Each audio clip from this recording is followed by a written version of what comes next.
There's a weird construct amongst many minds in this country, and the same in America and same in other countries, of just fingers in the ears, believing the conspiracy theories and not wanting to see cold, hard fact when it's slapping you in the chops. Piers, what an absolute honour. Hello. Do you actually mean that, Owen? The tables have well and truly been turned. I'm relishing this already. I see how sadistic I can be in revenge for our... It's fair to say we've clashed over the years. But before we talk about that, I mean, here's the book, of course. Here's Wake Up by Piers Morgan. One thing, and I have said it because we really have had some quite bitter clashes. But the one thing, and this is, a lot of people have had this, we had to go through this quite a traumatic moment of repeatedly retweeting Piers Morgan. If I was going to go back to January and I had 10 seconds to explain the world has turned upside down, the one bit of evidence I would give is Piers Morgan has become a voice of sanity against the Conservative government. But on the pandemic, the reason I keep saying this isn't to suck up to you, it's because I think lives would have been saved in this country if more journalists had held the government to account as passionately and uncompromisingly you've done. So you deserve a huge amount of kudos for that. Thank you. Yeah, I mean, I think I noticed you know, to your credit, you did publicly support me when I was doing that, and I appreciated that because we weren't exactly easy bedfellows before. Although I always felt we share more in common than perhaps either of us would like to admit. But I felt this pandemic was a big moment for journalists actually around the world. And a lot of them came up short, unfortunately, because what was quite clear very early on, particularly in the UK and the US, is that the governments and the leadership were not being held to proper account. And that as a result, thousands of people were dying unnecessarily. And I think that's what history will judge, I think, quite scathingly about many journalists. What I mean, before we talk about the book, I mean, well, it is, I mean, you talk about it obviously at length in the book, but why? Why do you think there's been such a colossal failure by so many, not just in the press, but also broadcasters? At the very start, we saw the scenes in northern Italy, hospitals being overwhelmed, herd immunity was being openly briefed to senior journalists, the failures of test and trace.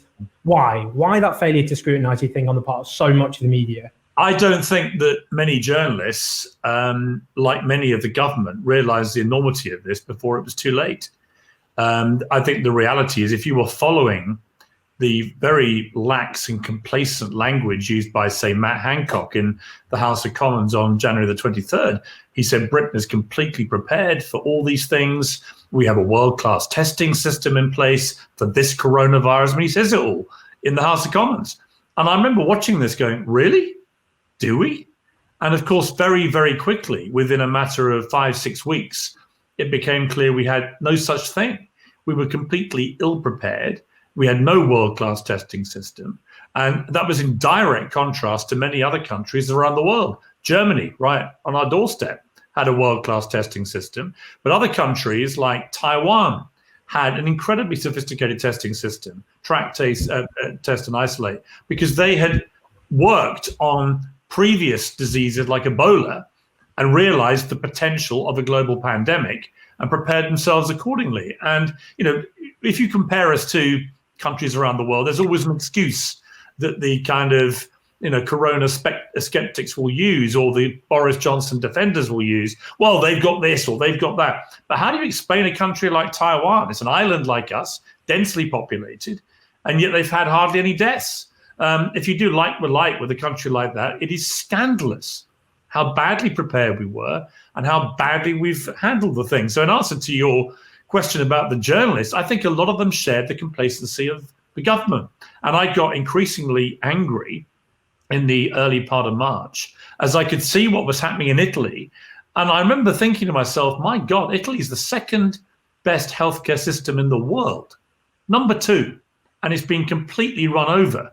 What the hell will happen here, given that the NHS is number 18?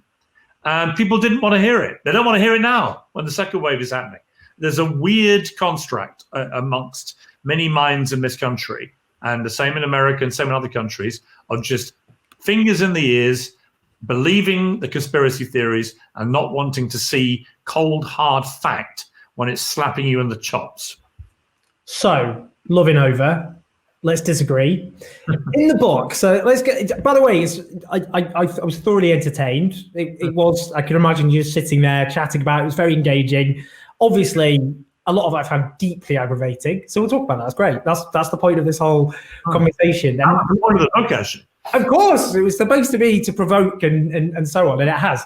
Okay, so when you write in it, what people like me say as new is that freedom of speech must be fiercely protected from attempts to shut it down, and that most of the attacks on freedom of speech now come from people claiming to be tolerant liberals. I suppose the reason people like myself find that maybe a bit galling to read in some ways. I'll explain why. I don't regard myself as a liberal, by the way, I'm a socialist, but let me just put that to one side. There's someone in prison at the moment serving a 2-year, 8-month sentence, a far right, and I'm not saying this, by the way, I'm tougher than I look. This isn't about me. I'm just using it as a case study. But he's in prison because they beat me up on my birthday, convicted of being a far right extremist. Repulsive attack, yeah. No, of course, and you were great on that, and I'm not suggesting otherwise. And that was the culmination of what I would regard as a very obsessive far right campaign, repeatedly targeted in the streets by Tommy Robinson supporters, surrounded, abuse screamed when I'm on television to try and drown me out, death threats. It's had a big impact. It's changed the way I have to live my life. Far more seriously, Joe Cox, killed by a far-right extremist, of course, a few years ago. Rosie Cooper, a Labour MP who, there was a far-right terror plot against her. Numerous far-right terror plots have been thankfully stopped. Isn't it the case that actually, firstly, that whole element is stripped out of this whole debate about who's attacking whose freedom of speech? And the threat of the far right, who have killed and are responsible for violence, is the biggest threat to free speech in this country, not often people complaining on Twitter. Well, I make the point very clearly that I think the right are just as bad as the left in this regard, and I make that early. But I also make the point that my real point of the book is to talk to fellow liberals who I think have forgotten how to be liberal. In relation to the stories that you're talking about, what happened to you, to Joe Cox, and so on, they're all utterly disgusting. And I find all this rise of the far right, which is linked to the rise of populism, disgusting as well. And I share your concern about that. And there's no doubt the number of far right attacks around the world is increasing and has to be stopped. So we're completely in agreement about that. And that is, of course, they want to stifle free speech. They are the conventional fascists, if you like, which I think you and I share a horror of. Where I have a problem is where my fellow liberals, and if you want to exclude yourself, that's fine, as a socialist boy. But as my argument with fellow liberals is, I try and explain in the book early on the history of liberalism, and that actually it's not about far right lunatics shooting politicians. We can all agree that's appalling. Actually, recently we had a much sort of smaller example of this, where everyone basically agreed. David Starkey, came out with some shockingly overt racism in a podcast interview, and I noticed that most people agreed. Didn't matter what persuasion they were, left or right. There was pretty much a consensus. He shouldn't be given airwave time to spew that kind of overt racism. Well, he's been cancelled then. Sorry? David Starkey's been cancelled. Well, in a way, yeah. And I make the point in the book, it's not about stopping anybody from being prohibited from having a platform if what they're spewing is that kind of extremely hateful, obvious racist rhetoric. So it's not like cancel culture is not about the right to stop people like that spewing racism. I want to make that clear. My argument with cancel culture and what it really is about is it's been expanded way, way, way away from the original intention of what being woke was supposed to be. Being woke was supposed to be alert and alive to social and racial injustice. And I would honestly say that I have, throughout my career, campaigned very, very hard for and against social and racial injustice. It's been the bedrock of a lot of the stuff I've done on television. And so I think the problem comes when the wokies, as I call them, expand the area to which they want to cancel people to almost anything and everything that they personally don't agree with. And that can be jokes, it can be movies, it can be TV shows, it can be statues, it can be presidents of the United States who are otherwise revered. It can be anything and everything. And then this Twitter mob rises up because Twitter is predominantly skewed liberal. We know that from all the data research. And it gets very nasty, it gets very aggressive. And companies and corporations run scared and they bow to the mob and they start firing people. Not people like me. I'm big enough and ugly enough to look after myself. But they do start firing people and reacting to this illiberal liberalism. And my point is, look, come on. This is not about liberalism.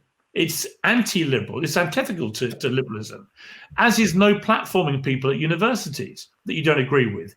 I mean, you can hardly get a conservative speaker anymore at universities because the woke students, encouraged by a lot of woke professors, rise up and get them cancelled. That's not liberalism. And you can only be a true liberal if you're prepared to listen to somebody who you completely disagree with. What do we actually mean by being cancelled, though? Because look, I'll give you an example. There was a Times newspaper article which gave an example of cancel. It gave examples of cancel culture. They included people like Scarlett Johansson, who was criticised for taking a trans role in a film, and it included Kevin Spacey, who's accused of numerous sexual assaults. And isn't that the problem? I mean, the difference is Kevin Spacey will probably never work in a film ever again, and I think we can expect there's a very good reason for that. Well, Scarlett Johansson remains a multi-millionaire, an actor who will appear in film after film and after film. How does a term like that, used to describe, in this case, an alleged sexual predator, and someone who is just criticised on Twitter and continues to be very successful? Well, I don't think Kevin Spacey's been cancelled. You know, he was subject to the Me Too campaign, where people made very serious allegations against him, some of whom died before anything could be taken further in terms of a legal process. So to me, that's a completely different area that is involving criminal activity. And you know, my only thing with that is I think people should be entitled to due process. And I make that point strongly in the book too. I think, again, it's illiberal and anti-liberal, if you like, to not allow people due process. So that would be my response to Kevin Spacey. Scarlett Johansson's not going to be cancelled, but I make the point with her that she tried to cancel another actor. I write about this in the book. I can't remember who it is now, but it was another actor that she made a big point of making a big speech about. Before he'd been accused by a few women of inappropriate behavior, but he hadn't been arrested, he hadn't been investigated, he hadn't been prosecuted. He still hasn't to this day. So nothing came of any of these allegations. And yet she cancelled him publicly on a stage, or tried to, and said, this is the kind of disgusting thing we're talking about. And yet there's the same Scarlett Johansson who put her arm around Roman Polanski and is happy to work for him and support him. And my point with that is, well, that's just blatant hypocrisy. Roman Polanski is a fugitive child rapist. So, you know, work out where your morality lies. And Hollywood has a very warped and twisted morality. But I would throw back at you this about cancel culture. I actually think a prime example has been what's just been happening at The Guardian. Oh, I was waiting for this. I think it's a very interesting debate. I'd be very curious to see what you have to say about it, because what's interesting to me is it's raging internally at The Guardian, and I'm seeing a lot of high-profile Guardian journalists go public defending Suzanne Moore. I don't get on with Suzanne Moore. I think she blocked me. I blocked her. She's written terrible things about me. However, I've gone back for the purposes of our chat today, and I've read the supposedly contentious pieces about her, and I'm completely at a loss to understand why a liberal newspaper like The Guardian, particularly a pro-women newspaper like The Guardian, has allowed a situation where one of their high-profile columnists cannot express, I believe, a genuinely held view, and it results in 300 or so members of The Guardian, including yourself, signing a petition expressing your fury at this. And the result of all this has been she's been driven out of the paper. Now, that to me is I have to say, this is a really good. I could give you. This is a really good example. And I should just emphasize to my employers that I have no choice in a sense but to talk about this because it's sensitive, given it's my workplace and my employers we're talking about. But I think you would rightly say, if this isn't included, I'm sure you probably on Twitter go, he cut this bit out. So let's talk about it. And I hope my employees are understanding on that basis. What do you mean she was driven out? Well, she's left the paper. She resigned from the newspaper. But what have you read the letter? The letter you're talking about? Have you read the letter? I read your letter, the one that was signed by all the staff. Where does it mention Suzanne Moore? Well, it's obvious who you're talking about, isn't it? No, you see, it isn't. And I think this is a really important point. There was a long-running Suzanne Moore, really? There was a long-running dispute at the Guardian. Also, it's reflected in other publications in America as well, but in Britain specifically on coverage of trans issues. And that's a long-running issue at the Guardian newspaper. It's about Guardian editorials. It's about numerous Guardian articles. Now, the reason that letter was written is three trans members of staff quit. Were they driven out? Were they cancelled?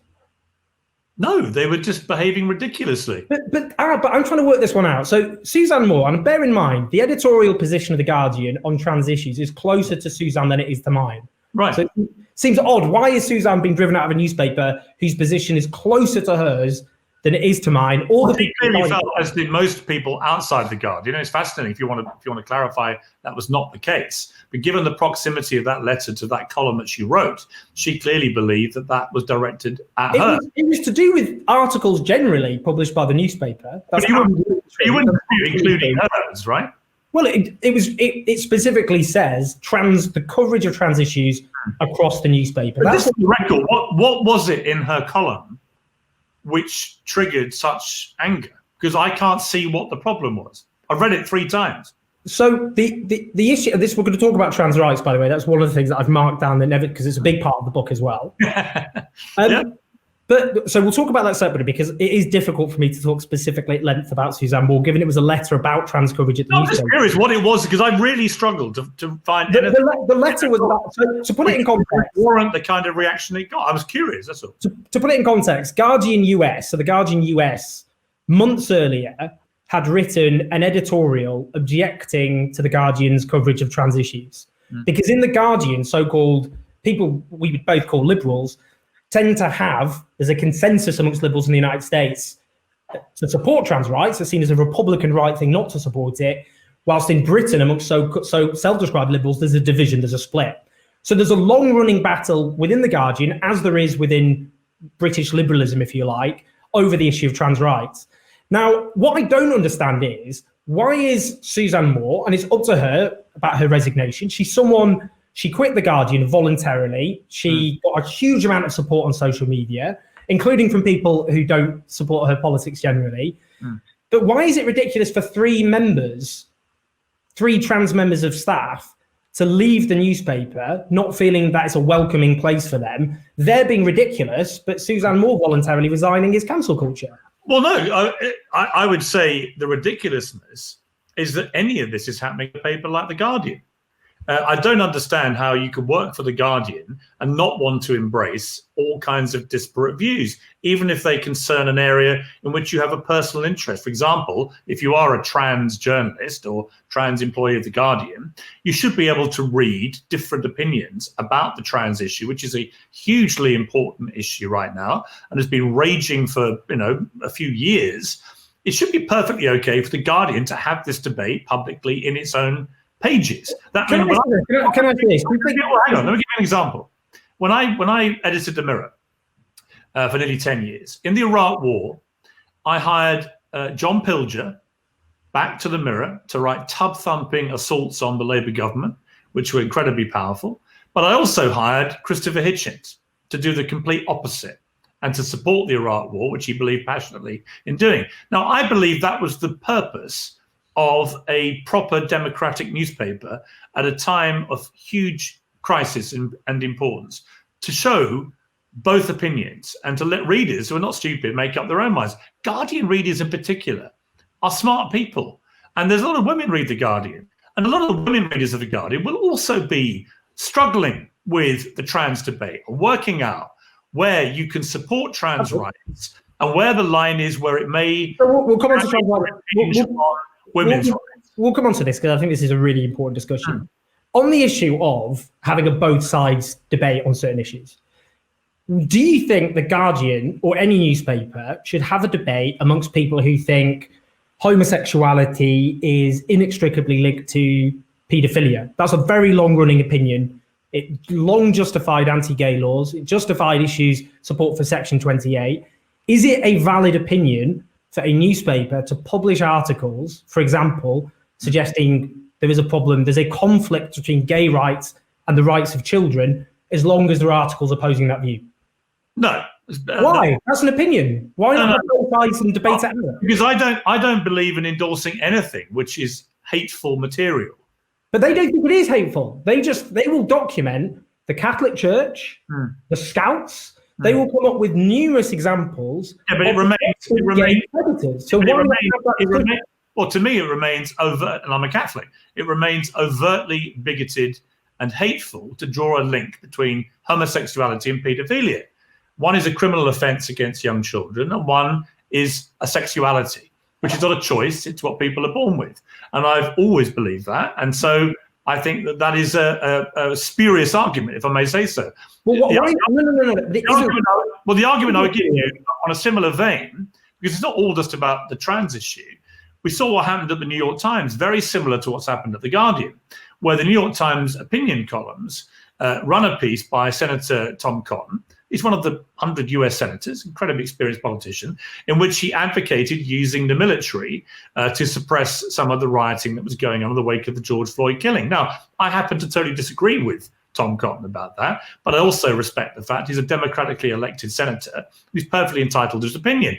But the New York Times is now so in the grip of this woke culture that the internal staff rose up internally and externally and made it absolutely clear they were not going to accept this. And the result of it was that the publisher, having defended it, then apologized for it. Then the opinion page editor had to leave, as did his number two. Now, I put it to you again. How can that be right? At a supposed democratic, liberal skewed newspaper, how can it be right that people have to resign over an opinion by a senator? It makes absolutely no sense to me that happened. And it makes no sense to me that a journalist like Suzanne Moore has to leave, or that three trans members of the Guardian staff felt they had to leave. They should be encouraged, in my estimation, to read Suzanne Moore's piece and to then encourage somebody at the Guardian, of which there are a number, I would imagine, of columnists, including yourself, to then respond. I think this is what I find so fascinating about this debate, because in Britain, I mean, I think the trans rights, but I think we should focus on this because I think it's really interesting. In Britain, there are no newspapers in the country who have editorially the position I have on trans rights. In fact, there are several newspapers who have a strong editorial position against trans rights. And the coverage of the trans issue, the parallels with gay people in the 80s is very striking, which is would-be sexual predators, threats to children, brainwashing children, biology is destiny. Why should the vast majority have to redefine who they are because of a tiny minority? Do you not see at least the parallels? I think there's a fundamental difference, and it's this, that with the battle for gay rights, that didn't impinge in any way on anybody else's rights. The battle. Let me answer. The battle for trans rights, which I completely support. I support trans people's rights to fairness and equality. My issue comes when it then leads to a new unfairness and inequality in relation to the rights of women born to female biological bodies. And the classic example I explore at length in the book is about sport. And I would put it to you that I know how passionately you feel about this, and I completely respect that. But in sport, for example, I had a conversation with Lisa Nandy, the Shadow Foreign Secretary, about this on air. And eventually I said to her, if we basically buy into this idea of limitless self-identification, anyone can identify however they feel, what happens, hypothetically, if Floyd Mayweather or Usain Bolt, and it's taking it to the extreme, I accept that, but what happens if either of those two guys decides one day, for genuine reasons, they want to identify as a woman and they want to compete in women's sport? And they had to go through no physical surgery. They would just have to, as the law stands, go through a year of testosterone and hormone therapy. Now, Are we really in a position where anyone would seriously argue that that would be fair? Sport, I think, is an interesting one. So I'm about to come on to sport. So don't think I'm trying to shift the conversation, because I am going to answer it. The argument of gay rights was always about children. That was the argument was there was a conflict. So in 1999, Dame Elizabeth Butler Sloss declared she was in favour of same-sex couples adopting in certain circumstances. The response put back to her was she was putting political correctness above the welfare of children. The argument against her was her wokeness was trumping the rights of children. So what's the difference? Well, again, the difference to me is that the battle for gay rights did not impinge on anybody else's rights. What about the children who were sexually molested by gay people? I mean, that was the argument. There were. Well, I mean, take, for example, the 19... Children get molested by gay and straight people. Well, in the 1970s, the Briggs Initiative... You're asking me, Owen, with respect, you're asking me to defend something I don't believe. Well, no, but I'm trying to point out the contradiction in terms of the parallels that exist are so striking. Yeah, but I'm putting to you the fundamental difference to me is that the battle for gay rights did not impinge on any other rights. But that wasn't the argument of the people. The Suzanne Moore fiasco, as I would call it, centers around her belief that the battle for trans rights, which she supports in her column, she doesn't sound remotely transphobic to me. She goes out of her way to say she's not. What she's saying is she's concerned that the rights of women born to female biological bodies are getting damaged. And there ought to be a debate about it. Let's talk about sports. Let's talk about sports. How many golds have been won by trans Olympians? Well, I assume none at the moment. Zero. How many silver? Hang on. Yeah, but hang on. No. This is important. How many silver medals?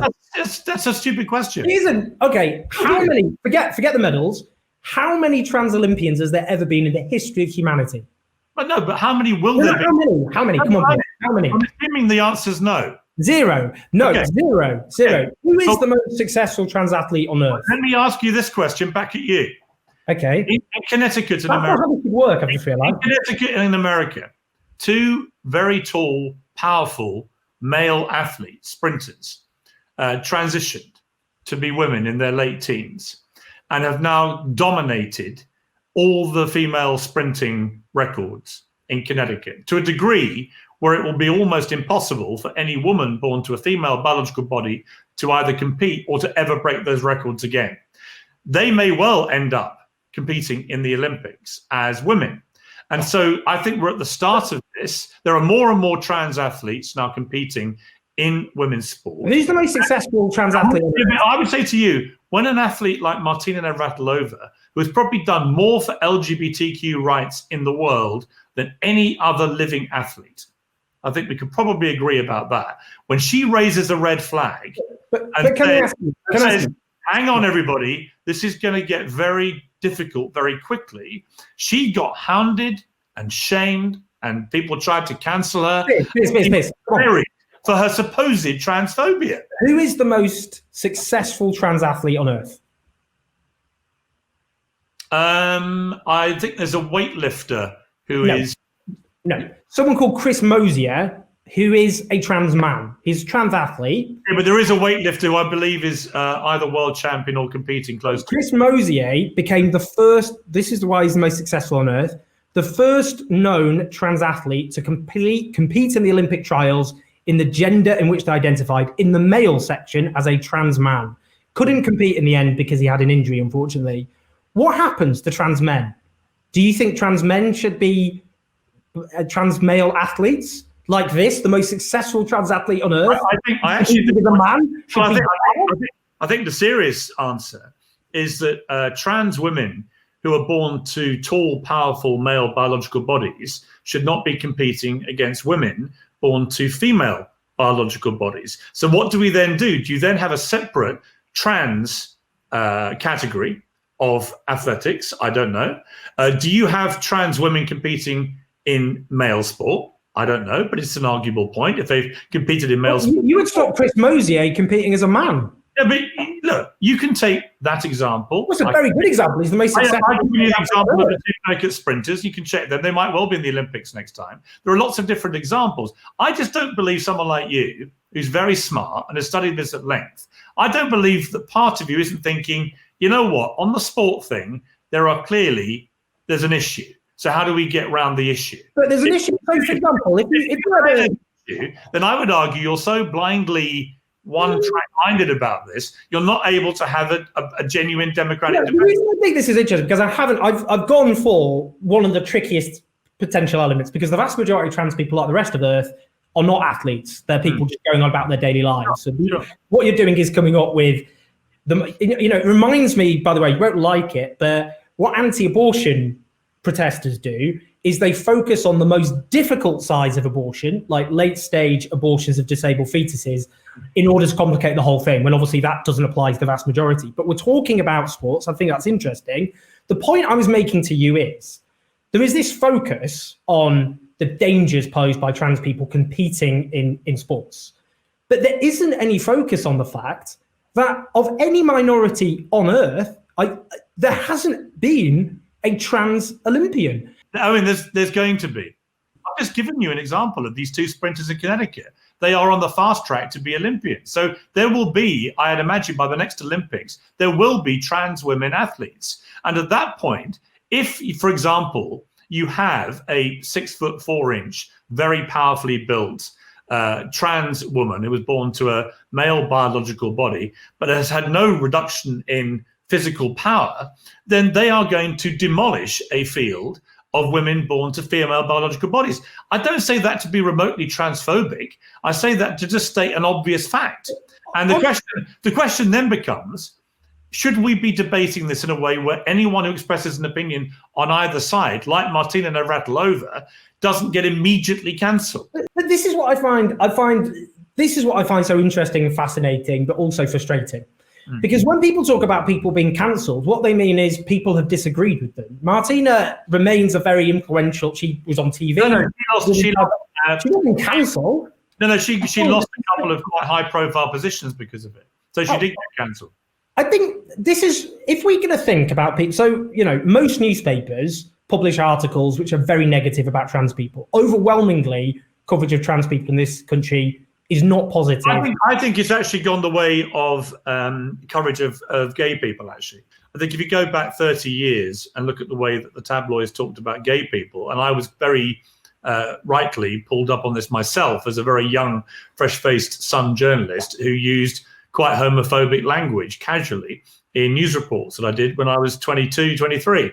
And actually, you don't see any of that now in the papers. And I see with the trans debate, for example, that one of the good things out of all this is that there is actually a lot better language being used about. Well, I say that. So, for example, you're right. By the way, that apology, it's not to have a go at you, because that's how we get change in this country. The way we get change is people accept that they were wrong and they shift on. You wrote that piece at the time. At the time, it's important to say, when you wrote it, 69% of the public thought same-sex relations were always or mostly wrong.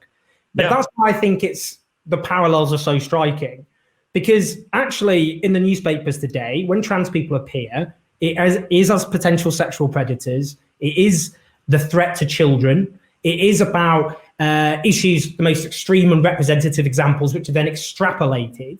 And I think the problem is, when you talk about cancellation, we don't talk about the fact that, a big moral panic about the fact that hate crimes against trans people have quadrupled in 5 years, that 53% of young trans people have experienced a hate crime in a 12-month period, that 1 in 8 trans workers are physically attacked or report being physically attacked by a customer or workmate every year. I would agree with you that all of that is completely unacceptable and wrong. And I would also throw back at you quite rightly are focused on all the negativity in the media, and there has clearly been some. I don't contest that. But I would look at someone like formerly Frank Maloney, the boxing promoter, now Kelly Maloney, who I happen to know personally, whose story has been handled incredibly sensitively, actually, by the media, far more than it ever would have been 20, maybe even 15 years ago. So I do think there are parallels with the way that gay people were written about in the media. I do think it's going to get easier for trans people because the media is using, I think, better language, and it can be faster, obviously. But, I see Barack Obama's got his book out at the moment. He opposed same-sex marriage, for example. He went on a journey himself, and he's one of the woke darlings. I think you should be allowed to move with the times and evolve your views. But this is what but Owen, you only get that if you actually allow some tolerance and accept it's going to take some time with people. And rather than scream at them every time they get something wrong, actually say, come on, let's have a conversation. On the issue, I mean, when you talk about things improving, you rightly, as you said, you said you were ashamed about what you wrote about the first gay kiss in EastEnders. When in 20, 30 years' time, you look back at the fact that on your Twitter profile picture for a while, you had a picture of your face on a penguin on the basis you were self-identifying as a penguin. And the reason I say this is we can have this discussion and disagreement and all the rest of it, but you would probably recognize the coverage of gay issues in newspapers like The Sun, which you wrote that piece in. It damaged young gay people. They grew up feeling the world was against them. They were going to be rejected. Yeah. It was a climate of fear. And coming out as a gay person, I remember I didn't have a homophobic family. It's terrifying. I can't even imagine what it's like coming out as trans, having come out as gay. It's so much more, you know, of a journey and so much more hostility. Do you not think, whatever disagreement we can have about, you know, or discussion we're now having it, so ridiculing the idea of identifying as something other than what you were assigned at birth by putting your face on the picture of a penguin, that isn't contributing to a debate. Well, let me clarify exactly what the purpose of identifying as a two-spirit penguin was. It was because a petition was started to have me fired from Good Morning Britain. It was signed by tens of thousands of people. It was fueled by the online woke brigade. And they did it because I took exception to the BBC, under its BBC Teach arm, having lectures to young kids in which they told them there were 100+ genders. Well, I'm sorry, there aren't.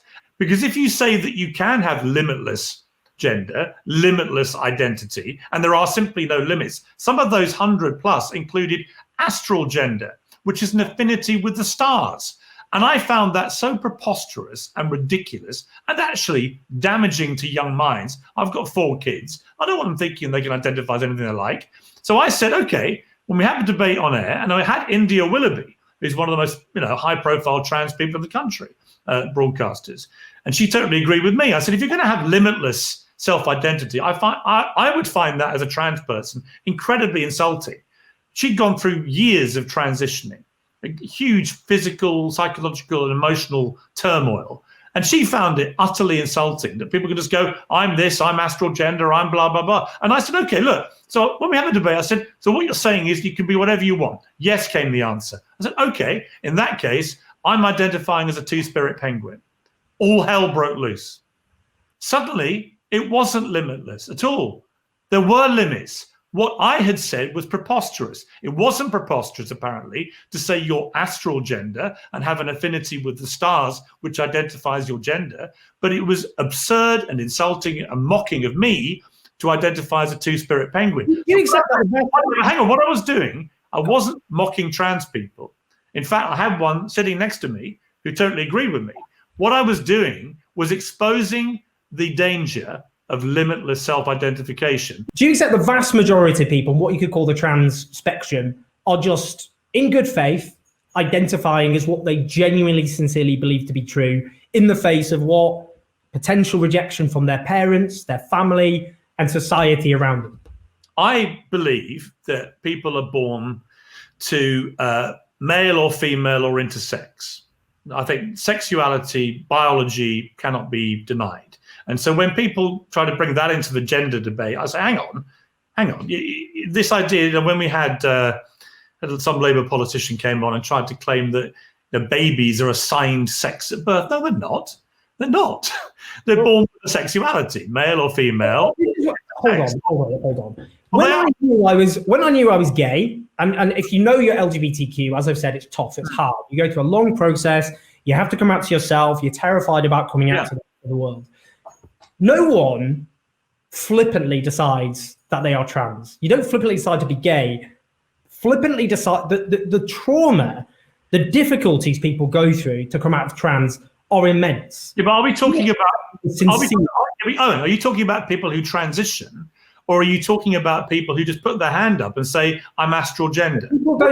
No, people don't just put their hands up to become trans. No, some people literally attach themselves to ridiculous things like astral gender, and they demand respect for it. And yet when I said, okay, in that case, I'm a two-spirit penguin, because actually I do have an affinity with penguins. We both waddle when we walk. We like eating fish and meat, blah, blah, blah. I can construct a very convincing argument for why me and penguins are on the same wavelength. However, the point of it was not to mock trans people. The point of it was to mock limitless self-identity, which I think exposes trans people to mockery and is therefore dangerous. And Willoughby, who was a trans person sitting next to me, agreed with me. Do you not think it would be better, given your huge platform, the following you have, to use your platform not to talk about various gender identities, which, generally speaking, the vast majority of people who are trans wouldn't identify as? It's their right to identify as they want, but we've done that. To use your platform to focus on the fact hate crimes have gone up, that so many trans people struggle to get access to healthcare, for example, in order to transition in the first place, formidable blocks, huge waiting lists in their way, that many trans people are discriminated in the workplace, many feel terrified about using a toilet. Isn't that a better use of your platform rather than talking about being a two-spirit penguin? Well, you seem to slightly diminish what I think is very problematic, which is the limitless self-identification nonsense, which I think actually, as I say, it makes a mockery of what trans people actually go through. That's one of the reasons I had that debate so strongly. But I also think that there are lots of issues about the trans rights campaign, let's give it that phrase, which I think need support and need to be debated and need to be worked out. Whether it's, toilets or whether it's prisons or whatever it may be, let's have the debate. And let's not all lose our shit when somebody says something which may not be exactly how the woke brigade have decided they can speak about an issue.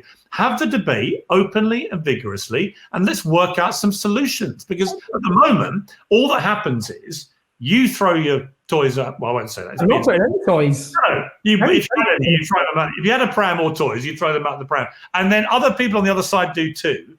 And actually, no consensus is reached. And one of the main themes of the book I've written is we need to get back to having a proper debate where we can remain cordial and reach points of agreement. And, if you and I debated all these issues like this, I reckon we'd reach some interesting points of consensus. Twitter doesn't allow that. I mean, but isn't it a case that, I know we don't have long, but we need to have this debate without exaggerating. Now, take Justin Trudeau. I am no fan of Justin Trudeau. I don't like his politics, his history of blackface, outrageous. I find him unbearably cringeworthy in multiple different ways. I'm sure we agree on that. So, for example, you write in the book, ultimately, so this was a big moment for you. Ultimately, I think the final straw for me came when Canadian Prime Minister Justin Trudeau called for the word mankind to be outlawed because it was sexist. When did he do this? He was speaking to a group of students, and he actually stopped one of them for using the phrase mankind. I went, no, we say people kind. And they roared. They roared at their hero. You know what it is? I agree with you. It was a very cringeworthy moment. I recommend people Google it because it just shows how cringeworthy he is. What actually happened was she said mankind, he interrupted, mansplained. We like to say people kind, not necessarily mankind. It's more inclusive. Yeah. She said in good humor, I would have gone whatever, but she said, there we go, exactly. And they all applauded. He didn't call for the word mankind to be outlawed. It's the same argument I would use with this ridiculous run of stories recently where official bodies refuse to use the word women because it may offend people. They say people with cervix or other ridiculous phrases. Now, you and I do not, in this interview, identify as people with penises, do we? We're identifying as men, right? I mean, we're just two men talking. Women, I know, and this is young, old, cool, not cool, woke, not woke, almost universally are increasingly perturbed about why official bodies have stopped using the word women. And I agree with them. I think it's absolutely bloody ridiculous. And the example I quote in the book, which is a familiar theme on this, is Altrincham School for Girls, which remains its title, ordering the staff not to use the word girl in school in case it offended the very tiny number of transgender students who I don't think had actually raised issues about this. They had just been second guessed. And what does that do? That just pisses everybody off. The thing is, the school is called Altrincham School for Girls. That is not a hill to die on. You shouldn't stop using the word girl. You shouldn't stop using the word women. Women and girls have equal rights to be called what they want to be called, as anyone on the trans side has to be called what they would like to be called. And so I look at the double standard of the trans debate on some of these things and go, hang on, how does this help you? How do you get to where you want to get to by fighting on those hills? Well, I mean, this is a really interesting part. I mean, one of my, one of my friends is a guy called Fred McConnell. He's a trans man. He worked at The Guardian for a long time. He did this documentary called Seahawk about becoming a father. And the point that he and others would make is that, for one thing, trans men are less likely, that the rates are less likely to get tested when it comes to cervical cancer. So the point of using that inclusive language is to ensure that everyone, including trans men, who, whether you agree with them or not, doesn't matter, they know they're men, they see themselves as men, that's their defining identity, that they also get access to those services and that help. It's just advertise women and trans women, men and trans men. What's the problem? Well, I mean, fine, I suppose. I mean, it's long language. That way, nobody gets pissed off. I don't know women who have an objection to trans women in this debate, or trans men or whatever. I just don't think. To me, I don't understand what the problem is in identifying as a trans man or trans woman. I mean, some of this, I mean, we're coming to the end, but I mean, some of the objections you made, for example, the fact that the salad emoji in Google and they took the egg out. Yeah. I think there's a child dying every 3 seconds from starving. Absolutely. Yeah. And I talk about those too. But here's why it matters. When a company like Google, one of the biggest corporations in the world, takes an egg out, feels compelled to remove an egg from its salad emoji just because the vegan lobby has complained. I say, hang on. I say, what about my rights as an egg lover, which, by the way, is 95% of the world's population? I love an egg. I like eggs. Why are we not allowed to have an egg in the emoji? What about our rights? But this strikes me. The left is often portrayed as easily offended snowflakes. You get, whether it be vegan sausage rolls, you got very angry about that, egg emojis. These are just not things that matter. You're going to lie in your deathbed one day, which will be long in the future, I'm sure. But will you lie there thinking, I wish I'd spent more time kicking off about egg emojis? No, but I do think it matters. And it matters for this reason. It's not about the egg, obviously, or the emoji. It's a small thing in the general scheme of things. It's about companies bowing to the woke brigade who demand that things like the egg be removed from a salad emoji. Because I believe that my rights as a meat eater are just as valid, or as an egg eater, as a vegan's right not to eat eggs or not to eat meat. And I demand mutual respect. But why get upset about it? I mean, it's just, of all the things on earth, all the injustices, Owen, homelessness. Let me point out, you are the last person on earth who should be talking about getting irrationally upset about things. Why? What do I get irrationally upset about? I think you get irrationally upset about things all day long. Secondly, it comes back to my general theme that the best way for anyone in any lobby group to get to where they want to get to is to bring people with you on the argument. Annie Lennox said the most interesting thing to me about feminism, for example. I thought when she came on GMB, she was going to be quite hostile towards me, because it'd been after the Women's March, which I was very critical about, because I felt it became just a Trump bashing thing and not about women's rights. And to my astonishment, she said, actually, Piers, I thought you made some very good points. She said, we are not going to get anywhere as feminists for true equality for women if we continue to do this kind of thing. And she said, you've got to bring men with you. And I believe the same, whether it's about feminism, whether it's about racism, whether it's about the trans debate. Trans people will get the equality that they want and they deserve and they need and they should have if they stop fighting the wrong battles and bring people with them. And I'm very happy to be part of that process. But stop doing stupid stuff like abandoning the word women, or telling girls at a girls' school, but still called a girls' school, they're not allowed to be called girls. It is bullshit. finally, this is how we'll end it. And I want to see if we can agree on this.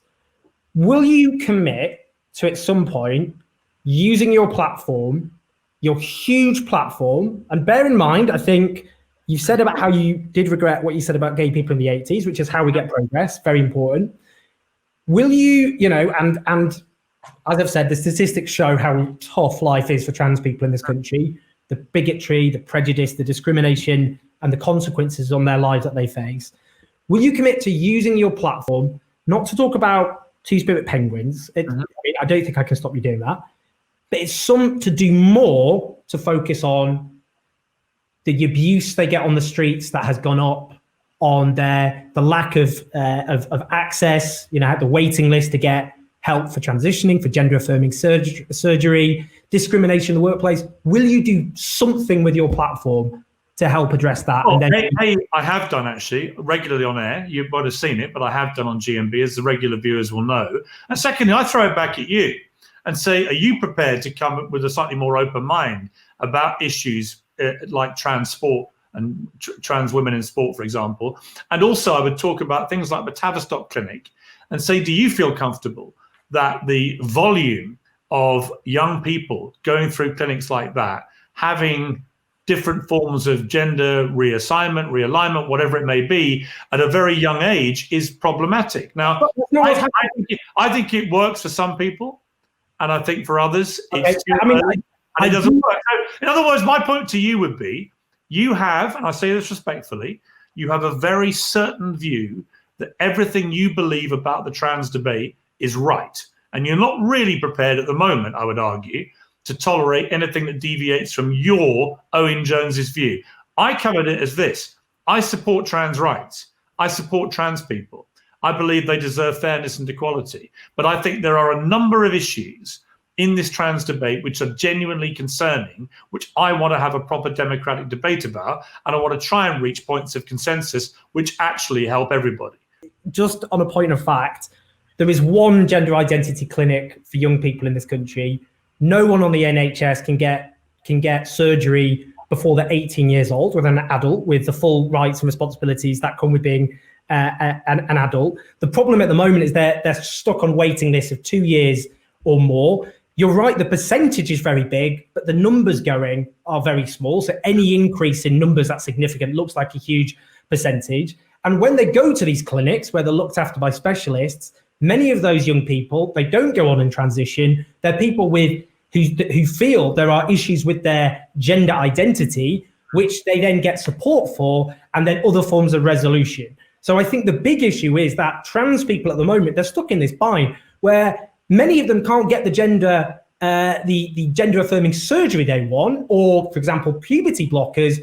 And then they're told later on in life they have these physical advantages because they've gone through male puberty, for example. So it's as though, they can't win in that sense. And the fact is, the real problem with, as I said, young trans people at the moment is they actually can't get the help they need. But anyway. Well, I think in answer to that, young trans people should all get the help they need. But we should also be able to have a wide-ranging debate about trans issues to get to a place where women born with female biological bodies don't feel their rights are getting infringed. And we should all be able to agree with that. Most trans people I know do agree with that, actually. They don't want to damage women's rights. They just want fairness and equality. And all the polling shows that women are the most supportive of trans rights. Most women support trans women using female toilets. Men are significantly less likely to support trans men using men's toilets. So it is interesting. The polling shows women are the most pro-trans, men are the ones who have the bigger problem. But we hardly ever have any stories which relate to the other side. It's always about trans women and women, isn't it? Yeah, I mean, trans men are completely airbrushed out of the debate, which I think many trans men feel, well, I'm not sure how they feel because, I've not heard a single example of a trans man who is seriously competing at any level with men at sport. Well, I just the most. Owen, I would throw that back at you on that sport debate. Well, I just did. There's a reason their bodies can't compete with the male bodies. The point I made earlier on is Chris Mosier is the most successful trans athlete on earth. He is a trans man. He competes in men's sports, and he was the first known trans athlete to compete in the Olympic trials this year of any trans person in history. But you name another one. Well, there isn't any other trans athletes who compete at that level. That's the point. But can you name any other trans man athlete competing at any high level of any sport? Football, cricket? I'm not very good at naming athletes generally. Full stop. No, but my point is, I've looked at this quite carefully, and there are hardly any. I didn't know about him. I didn't know about that, and I will look into that, and that's perfectly valid. But I do think there's a genuine issue about trans women in women's sport, and it should be had, without people getting cancelled. I mean, again, we'll end on that I don't think anyone is being cancelled, and I think it's a one-sided debate because we always hear about the people in most newspapers, on TV, who are critical of trans rights. Trans voices, you can't cancel a trans MP, they don't exist. Almost no trans columnists in the country. There's one actually at the Daily Telegraph. That's your lot. You have very few trans people in public life. It's a very one-sided debate. Lots of people saying trans people are potential, are in the way gay people were portrayed. Not many trans people, in my view, on the other side. But you know what? You have a massive platform. You do go into bat for the trans lobby, and I totally respect that. And I am more than happy to be an ally too. Well, we'll see how that progresses. Piers, it's been an absolute honour. Thoroughly enjoyed reading the book. Disagreed with most of it, but that's how these things work. You know what? That's perfect. Actually, that's perfect. That's exactly what I wanted you to do. I wanted you to feel slightly irritated, feel like you were disagreeing with it, but actually, when we actually get to the weeds of this debate, you're going to find people watching this discussion between us and concluding we have a lot more in common than we have that separates us. And that should be the takeaway, which then leads to real change getting affected. Well, in 20 years' time, let's have another chat about trans rights and see how your attitudes have moved on. I suspect mine have stayed the same, but I would be very interested in them. But we'll review it in 20 years. Piers, thanks very much, mate. That was great. All the best. The microphone! Guys, sorry. We only realised a bit into the interview the mic wasn't working. We messed around with it, couldn't get to work. Just had to plough ahead, but I hope you got a lot from that anyway. It won't happen again, I promise. Look, we're a new video outfit. We're expanding. I'm actually hiring professionals, so bear with us. But that was a really interesting discussion. Better than I think it would have been if it was just us slugging it out on Twitter, which we certainly have done in quite an aggressive fashion. So it was an interesting discussion. Strongly disagree, but I hope people got a lot from it. Do leave your comments. I'm not going to lie, I'm in the brace position for some of them. Do leave your suggestions about who else you want me to talk to. And to support this channel, please go to patreon.com/OwenJones84 so I can keep expanding the channel, hiring people on union wages to make this a real success. And also, subscribe, go to my YouTube page, press the bell so you get notifications of the videos coming up, and they are going to be good. I'll see you soon.